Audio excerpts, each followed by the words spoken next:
Hello hi नमस्कार, स्वागत आहे तुमचं माझ्या चॅनलवर। मी आहे निर्मला पठाडे। तर आज उशिरा उठून लवकर काम आवरलं, कारण आज स्पीडच तेवढं झाला होता। पटपट घेतला आवरून। आणि आज हे वातावरण बदललं, 2-3 दिवसापासून वातावरण पावसाचं असं वाटत होतं मालावर तर पडणार आहे रोग, पण माणसावर बी पडतो काय। तर तसं तर होणारच आहे, कारण दवाखाने तर गज भरलेत। ह्या अशा रोगटेल वातावरणाने सगळ्यांनाच तकलीफ होती। तर रात्री धरून आपल्या इकडं मुसळधार पाऊस चालू झाला आहे। तर रात्री 2-2:30 वाजल्यापासून पाऊस चालू आहे। आत्ता पाऊस चालू होता, आत्ताशी पाऊस उघडला आहे। आणि जस्ट सगळं काम आवरलं आणि बसलेच होते, तर म्हणलं चला थोडासा ब्लॉग आवरलं। म्हणजे अजून एवढे भांडे पडलेत, पण आता आवरले सगळं, फक्त तेवढे भांडे पडलेत। आणि झाडांच्या फुलावर बघितलं कसं पाणी, किती छान वाटते बिंदू।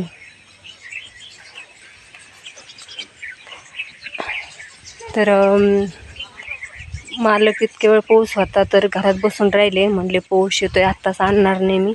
तर आता त्यांनी पण सगळं आणलं, जनावराला चारा बिरा। तर मैनाने खाल्लं पण आणि उभा पण राहिल्या। त्या काय पावसाचं जास्त काही खात नसतात, पण थोडं आणल्या थोडंसं खाल्लं त्यांनी। इकडच्या मैनांना बी टाकले खायला। तिकडच्या मैनान खाली तर आतरून झालेलं आहे आता चाऱ्याचं। ते एक दिवस सगळं गोळा करून पेटून द्यावं लागणार आहे।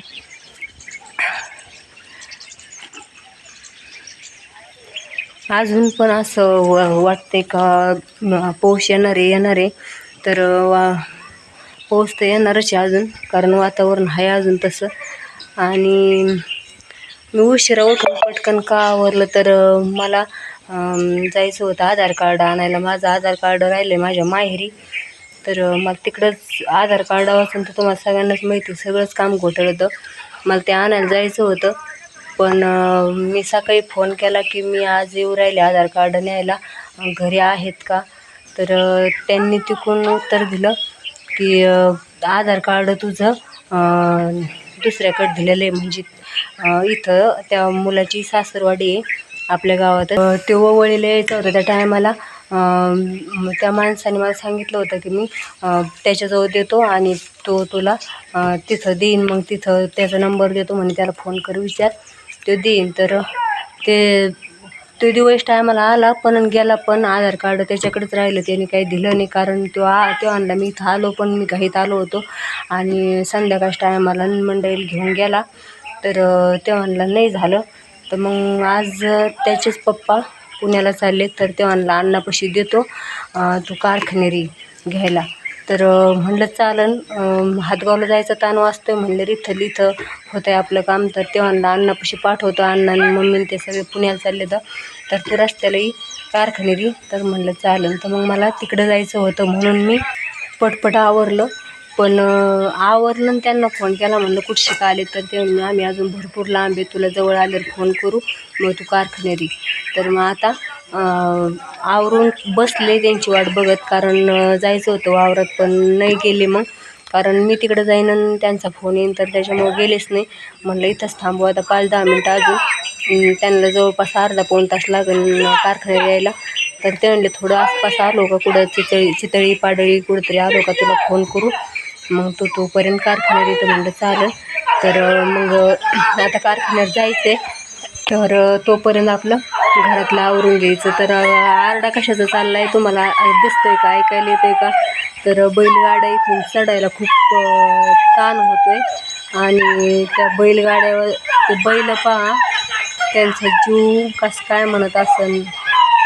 तर बघ ते बैल चढायसाठी तेवढे वरडतात, आणि मग ते बैल एवढं जड वजन बघा त्या उसाच्या गाड्या।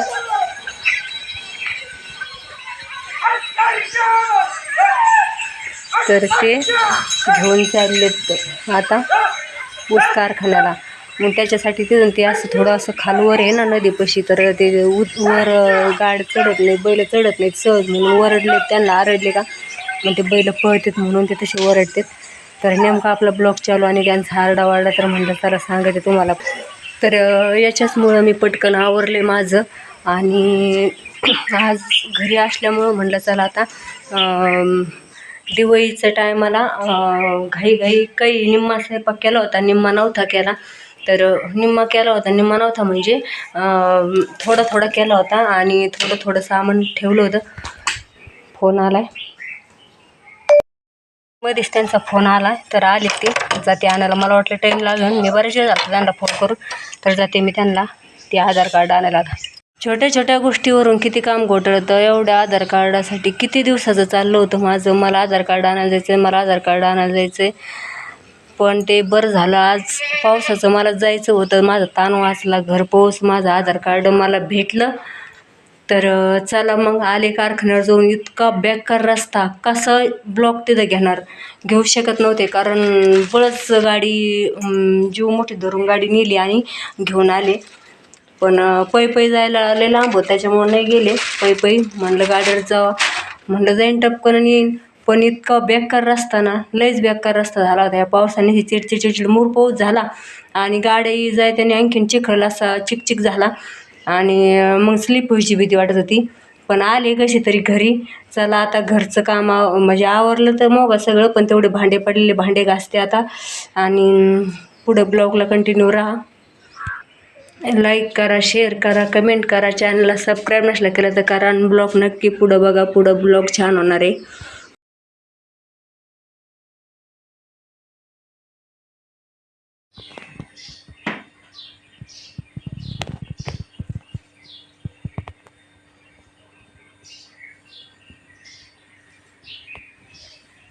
दिवसाची इच्छा होती, राहिलेलं सामानाचा थोडासा स्वयंपाक करायचा आहे. दिवाळीच्या वेळेस करायला भेटलं नाही, म्हणजे काही केला आणि काही नव्हता केला. तर आज म्हणलं चला घरी येतात, पाऊस आला होता नेमकं पावसाने घरी ठेवलं. तर मग केला, 2च आयटम केले. ते नमकीन शंकरपाळे केले तर कारण गोड शंकरपाळे चहात पण चांगलं लागत नाही. आणि ते दिवाळीच्या टायमाला देणे घेण्यासाठी करावंच लागतात, कारण मग हे नाही देत आपण, खारं नाही देत ना, तर गोडच द्यावं लागते त्यावेळेस. म्हणून मग त्या टायमाला गोड केले.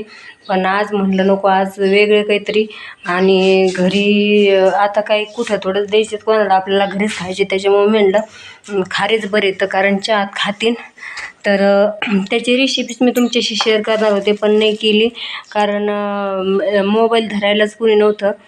तर ते मी असे केले की तूप गरम करून घेतलं आणि एका वाटीने मैदा मोजून घेतला आणि ते 2 वाट्या मैदा आणि 1 वाटी करा असं टाकलं, असा माप टाकलं.